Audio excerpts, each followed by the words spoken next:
Hello everyone, welcome to A Form of Farming in the Philippines. Well, we're getting another deluge. I haven't looked at the weather yet today. I really don't know if this is just a passing thunderstorm or what the deal is. I thought I'd give you guys a little bit different perspective. Those are the ponds right there. Pond 1, Pond 2, Pond 3, and Pond 4. It's funny the different colors that are in them from the different and different amounts of algae that are in them. Of course, now the Pond 1 we've stirred all up from the harvest, and Pond 2 and Pond 4 is still new. It's still muddy looking from because it's new. It's only Pond 3 that has that. Still has that nice green algae color in it. This is the first time I've been up here in the rain. I just think it's cool. I came up here, I was going to take a little nap, and then it started raining, so I thought I'd just take a video and show you guys what it looks like from up here.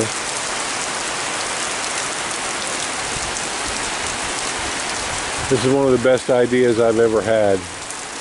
This is just a great place up here. I came up here this morning and had my morning coffee. Probably should have taken a video then.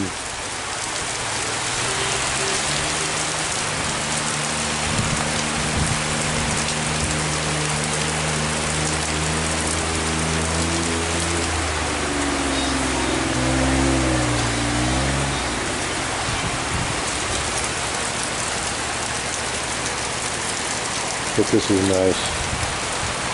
The ponds are doing well.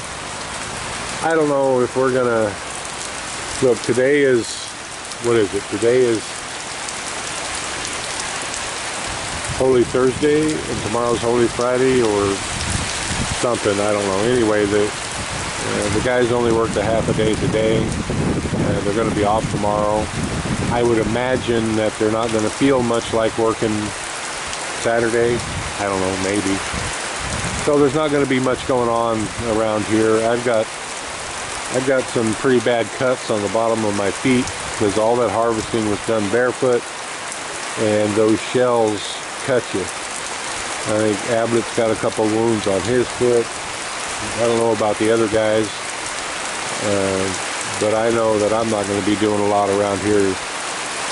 It's painful to walk in sandals, and I don't want to walk without them. Just walk around in the dirt with cuts on my feet. We'll see how it goes tomorrow, but I don't anticipate doing a lot. That garden sure is looking nice. So we're not going to be harvesting for a couple months again. We're not going to be harvesting the tilapia again for a couple months at least.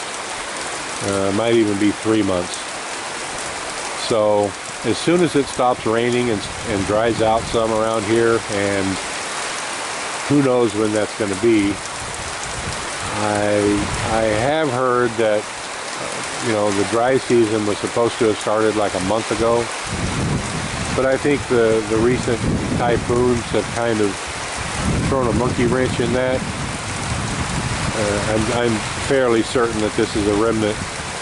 This is just a remnant band from probably Malaccas. I'm not sure. Like I said, when I became fairly certain that the typhoons weren't going to hit us, I quit bird dog and AccuWeather, and so I haven't looked at the radar in more than 24 hours.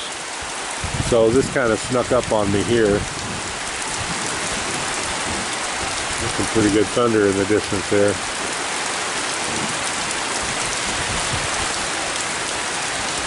But when it does dry out, the first thing we're going to do, and the first opportunity that we can get it in there, we're going to get the municipal tractor in and do those rice fields.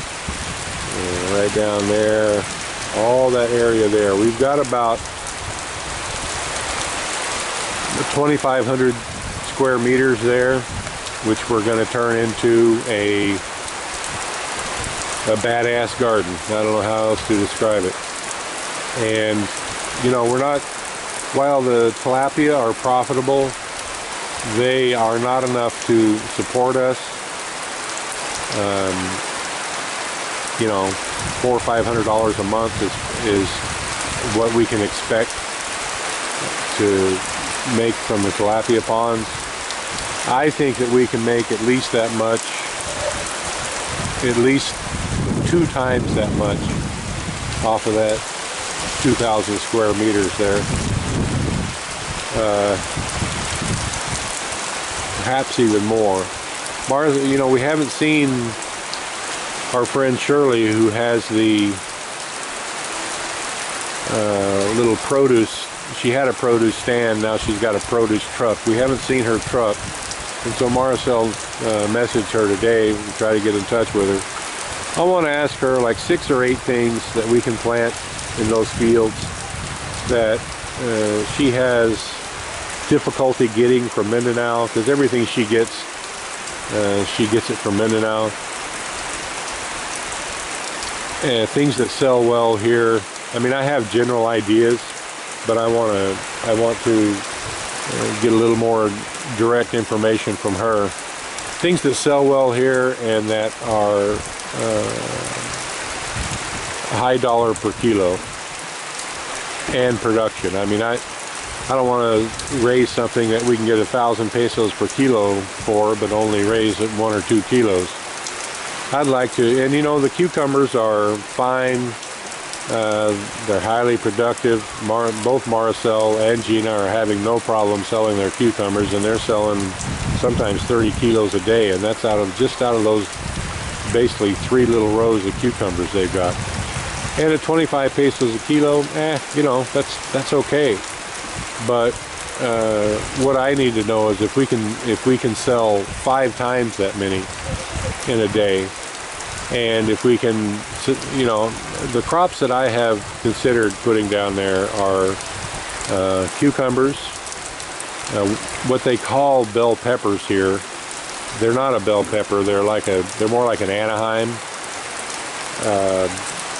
They're really mild. They taste similar to a bell pepper, but they don't look anything like a bell pepper, but they're called bell peppers here. And they're 280 pesos in the market. That's over $5 a pound, close to $6 a pound. Now, and they're fairly, you know, we've got probably 3 decent little rows of those planted between Gina and ourselves. They're fairly productive. I mean, you know, they do okay. I forget what they call them. They're like a red chili. They usually pick them when they're green here, but they'll turn red if you leave them on the vine long enough. Those are high peso per kilo, and the plants are productive. So I'm thinking watermelons, corn, amplia, cucumbers, bell peppers, tomatoes. We haven't had a lot of luck with onions here. I mean, the ones that we bought, the spring onions we bought and just put in the ground, they're okay. I'm having a heck of a time getting onions to come up and do any good at all from seed and transplanting them and get them to work. So I don't know if we're going to plant onions down in those fields or not. I'd like to, because they're another high dollar crop. But, you know, I think watermelons, corn, tomatoes, bell peppers, cucumbers, amplia, maybe some of those squash. The squash and the cucumber aren't high peso per kilo, but they are very prolific. It doesn't take very many cucumbers to make a kilo. So that's going to be, you know, we're going to focus on those 2 areas. And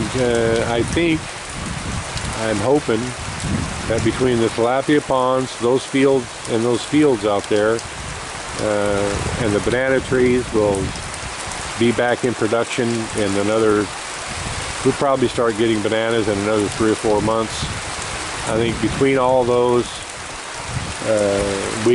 we'll be in the $2,000 US a month range. and we can do very well on that. So that's what we're hoping. Right, buddy? What are you thinking? What are you pushing me for? Huh? You want me to go somewhere else? I don't. Daddy doesn't want to go. Daddy's over here talking and making a video.